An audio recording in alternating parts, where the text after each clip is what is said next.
Kepler definitely does a good job of valuing their technicians. We are a valuable team and valuable contributors in our own right.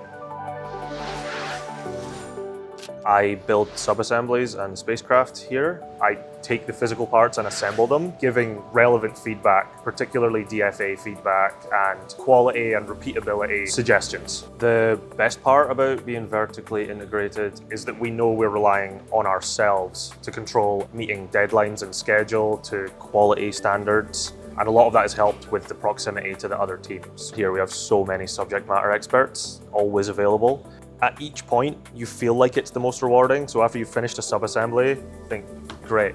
And then you put the satellite together and you go, okay, no, this is cooler. And then you test the satellite and it passes. You're like, okay, this is now the coolest part. And then obviously finally seeing the launch and our equipment in space is the coolest part. I certainly never saw myself working in the space industry. If I can do it, anybody can do it. Just need to take that first step and yeah, it'll come to fruition.